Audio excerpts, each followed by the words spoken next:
Hello friends, welcome back. இன்னைக்கு நம்ம பார்க்க போகிறது ஆஷ்கோட் பக்கோடா கதி.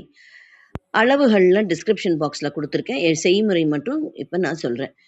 உளுத்தம்பருப்பு அலம்பி ஊற வச்சுட்டு இருக்கேன். அது கூட பூசணிக்காயை ஒரு அதாவது 200 கிராம்ஸ் எடுத்துக்கலாம். தோல் சீவி நறுக்கி மிக்ஸி ஜாரில் போட்டு அந்த ஊற வச்ச பருப்போடு அரைச்சுன்னுட்டேன். அரைச்சதை இப்போது 2 பங்காக பிரிச்சுக்க போகிறேன். 5 பங்கு இந்த பெரிய கப்பில் போட்டுக்கிறேன். அதில் 2 பங்கு சின்ன கப்பில், பெரிய பங்கு வந்து வடைக்கு பாருங்க. அதோட நான் சேர்க்க போறேன் சில ஐட்டங்கள், அதையும் காமிக்கிறேன். இப்போ நான் 2ஆ பிரிச்சுக்கிட்டு இருக்கேன். இப்போ நான் ஃபர்ஸ்ட் சேர்க்க போகிறது கடிக்கு மோர் குழம்புன்றது. அது கூட நான் ஃபர்ஸ்ட் என்ன சேர்த்துட்டு இருக்கேன், தயிர். தயிருக்கு அப்புறமா கடலை மாவு பாதி. நான் ஃபுல் இது எடுத்து வச்சுருக்கேன். 1/4 கப்பு தான் போட்டிருக்கேன். போட்டு நல்லா பீட் பண்ணிக்கிறேன். பீட் பண்ண பிறகு கொஞ்சம் தண்ணி ஆட் பண்ணி அதை தனியாக வச்சுட்டாச்சு. இப்போ அடுத்தது அந்த பக்கோடா செய்யறதுக்கு மாவு எடுத்து வச்சிருக்கோம் இல்லையா, அதில் என்னென்ன சேர்க்குறோன்னு பார்க்கலாம். நான் கொஞ்சம் அரிசி மாவு சேர்த்துட்டுருக்கேன் முதல்ல.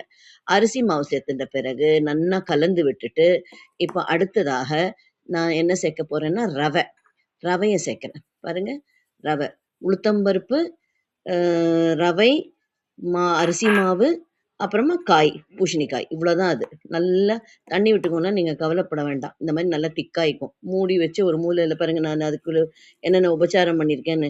மிளகு போட்டிருக்கேன், மிளகாய் போட்டிருக்கேன், இஞ்சி தாராளமாக போட்டிருக்கேன். மூடி வச்சாச்சு. இப்போ அடுத்து நம்ம கடிக்கு வருவோம். பேனை போட்டுண்டாச்சு, நல்லா எண்ணெய் ஊற்றின்ட்டு இதுக்கு வேணுங்கிற எல்லா சாமான் நீங்கள் ஃபஸ்ட்டு எண்ணெய் போட்டிருக்கேன். மிளகு, சீரகம், கடுகு எல்லாம் போட்டு நல்லா டாஸ் பண்ணிட்டு இருக்கேன். மிளகா போட்டுக்கிறேன்.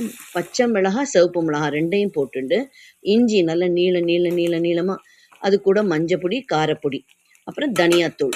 நான் வெந்தயம் விட்டுட்டேன், வெந்தயமும் போட்டுருக்கேன். வெந்தயம் நல்லா ஒரு அரோமேட்டிக். சில பேர் வந்து இந்த அஜ்வைன்னு சொல்கிற ஓமமும் போடுவா. நான் ஓமம் போடலை. ஓமம் போட்டால் ஃபென்டாஸ்டிக்காக இருக்கும்.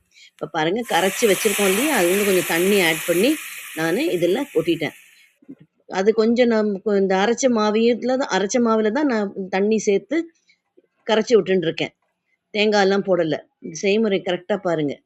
இப்போ அந்த கடி ஒரு பக்கம் ஆயின்னு இருக்கு இல்லையா, அதுக்கு தாளிப்பு எண்ணெய் வச்சு கடுகு, இதோ பாருங்கள், இது சில்லி ஃப்ளேக்ஸு, பெருங்காயம் நல்லா தாளித்து அதில் கொட்டி கொஞ்சம் கருவேப்பிலை போட்டு அருமையான கடி ரெடி. இப்போது இதில் வந்து கொஞ்சம் நல்லா தழைக்கணும். இப்போ எண்ணெய் வச்சுட்டுருக்கேன். எண்ணெயை வச்சுட்டு இந்த மாவில் உப்பு போடலை, எல்லாம் போட்டு வச்சுருக்கேன் இல்லையா, பச்சை மிளகா, மிளகு, அதெல்லாம். அது கூட இப்போ உப்பை போட்டு நல்லா கையால் கிள்ளி அழகாக உருண்டையாக நீங்கள் ஸ்பூனில் வேணாலும் போட்டுக்கோங்க.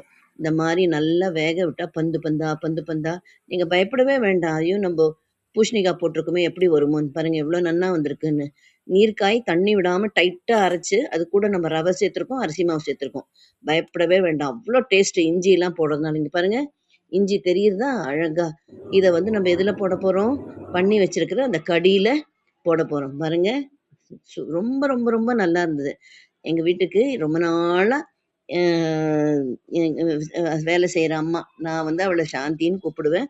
அவள் அவ்வளோ அருமையாக சந்தோஷமாக திருப்தியாக சாப்பிட்டா. கேளுங்க.